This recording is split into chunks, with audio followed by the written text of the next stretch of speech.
کل سے میڈیا پر مریم نواز کے صاحبزادے جنید صفدر اور سابق چیئرمین نیب سیف الرحمان کی بیٹی عائشہ سیف کی شادی طے پانے کے خوب چرچے ہو رہے ہیں۔ تفصیلات کے مطابق دونوں کا نکاح 22 اگست کو لندن کے ایک 5 اسٹار ہوٹل میں ہوگا، لیکن شریف خاندانی کے لیے اس وقت ایک مشکل صورتحال بنی ہوئی ہے۔ مریم نواز کا نام رمضان شوگر مل کیس کی وجہ سے ECL میں ہے، جس کی وجہ سے وہ اپنے بیٹے کے نکاح میں شریک نہیں ہو سکیں گی۔ لیکن ناظرین، اگر یہی شادی پاکستان میں ہوتی تو پھر جنید صفدر کے دونوں ماموں یعنی کہ حسن نواز اور حسین نواز اور ان کے نانا نواز شریف شرکت نہ کر پاتے، کیونکہ پاکستان کی عدالتیں انہیں اشتہاری قرار دے چکی ہیں۔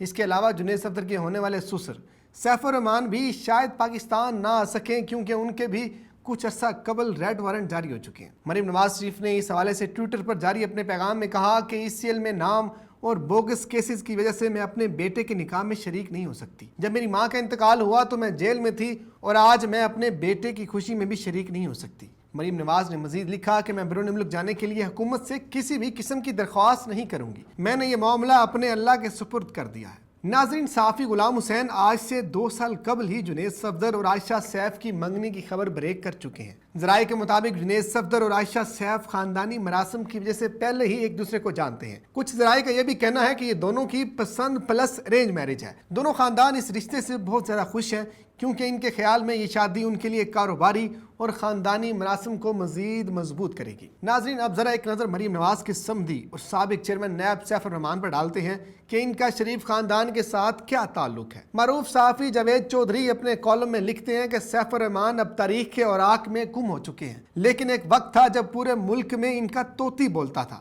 میاں نواز شریف کے پرانے دوست اور قطر کے شاہی خاندان کے مشیر تھے۔ یہ نواز شریف کے پہلے دور میں پاکستان آئے، ریڈکو کے نام سے کمپنی بنائی، حکومت سے ٹھیکے لیے اور دنوں میں ارب پتی ہو گئے، اور یہ میاں نواز شریف کی دوسری حکومت میں سینیٹر بھی بن گئے۔ آصف علی زرداری اور پیپلز پارٹی کے دوسرے دور میں رحمان ملک کے ذریعے میاں نواز شریف کے والد میاں شریف کو ان کے دفتر سے کرسی سمیت اٹھوایا تھا۔ میاں نواز شریف دوسری بار وزیر اعظم بنے تو یہ بھٹو خاندان سے اس ہزیمت کا بدلہ لینا چاہتے تھے، لیکن نون لیگ کا کوئی لیڈر انتقام کی اس سیاست میں نواز شریف کا ساتھ دینے کے لیے تیار نہیں تھا۔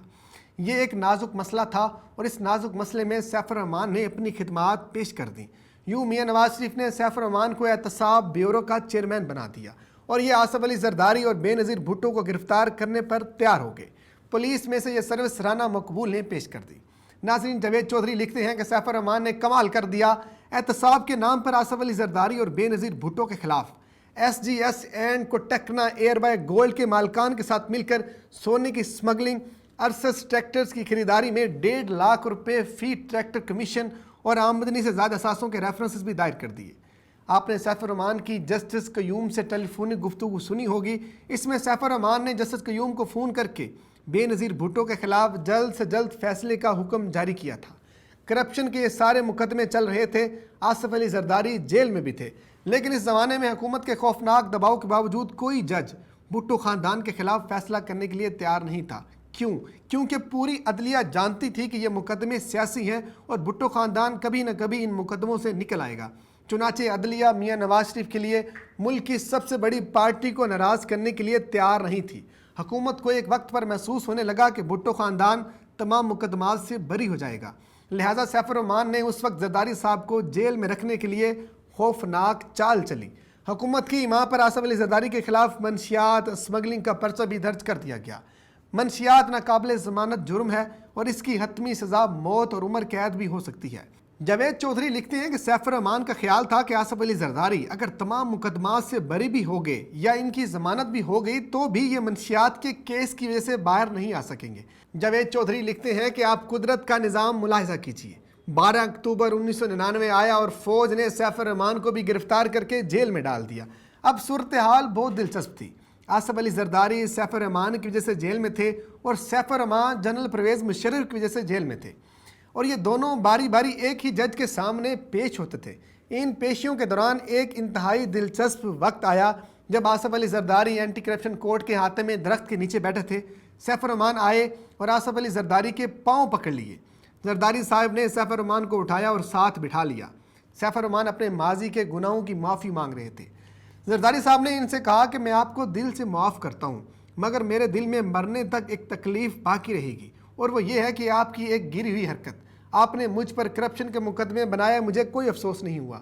آپ 10-20 مزید مقدمے بھی بنا دیتے تو مجھے کوئی ملال نہ ہوتا، لیکن آپ نے میرے خلاف منشیات اور اسمگلنگ کا کیس بنا کر بڑی زیادتی کی۔ میں آپ کو یہ کبھی معاف نہیں کروں گا۔